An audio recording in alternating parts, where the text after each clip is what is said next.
2022, on avait une très bonne équipe qui était préparée et tout. Mais comme vous savez, il y a les joueurs qui sont frappés par la limite d'âge. Il ne faut pas se voiler la face. On est en train de reprendre encore parce qu'il y a une limite d'âge. Et les joueurs qui avaient été formés en 2002 ne vont forcément pas être éligibles pour 2026. Parce qu'il y a 4 années de différence quand même entre les deux. Donc pour répondre à votre question, nous sommes en train de travailler sur ça. Nous avons ce qu'il faut en termes d'équipe.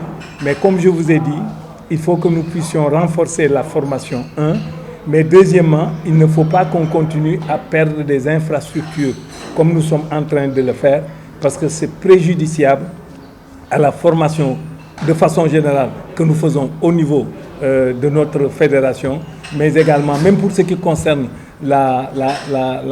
les Jeux olympiques de la jeunesse, ça va être quelque chose de tout à fait difficile à manager. Nous avons décidé de changer de revêtement. Nous allons jouer sur de la terre battue. Il va falloir également que nos joueurs soient formés dans ça. Vous vous souvenez, on avait déjà ici le centre de formation de tennis qui a été délocalisé, qu'on a amené au Maroc. Simplement parce que nos joueurs s'entraînaient sur du dur et après allaient compétir sur de la terre battue.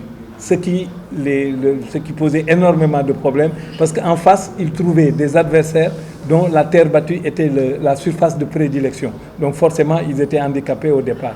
Et c'est ça qu'on veut éviter. Donc on veut suffisamment mettre en place pour que 2024, déjà les cours soient terminés et que nos potentiels joueurs puissent déjà s'exercer par rapport à ça. Donc pour répondre à votre question, nous avons ce qu'il faut, nous y travaillons. Et nous pensons, comme on l'a fait pour la Coupe Davis, on pourra, au moment des Jeux Olympiques, avoir une équipe déjà prête. La Coupe Davis reflète-t-elle la santé du tennis au Sénégal?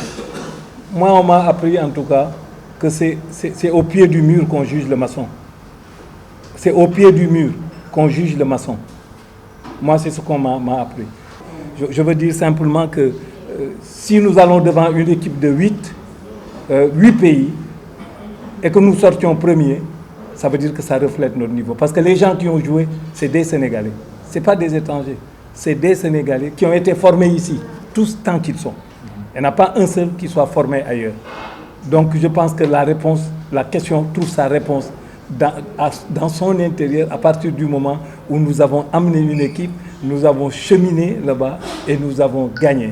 Même si, il se posait un problème de reflet de notre tennis par rapport à cette victoire, je pense qu'il faut nous accorder cet avantage d'avoir le mérite d'avoir gagné devant 8 pays qui sont, c'est pas des manchots, hein, c'était des gens, on connaît, j'ai donné le nom de ces pays. Donc à mon avis, je pense que ça reflète, si vous voulez ma question, ça reflète bien le niveau du tennis au Sénégal. Par contre, on peut l'améliorer. On va aller vers un groupe beaucoup plus compliqué.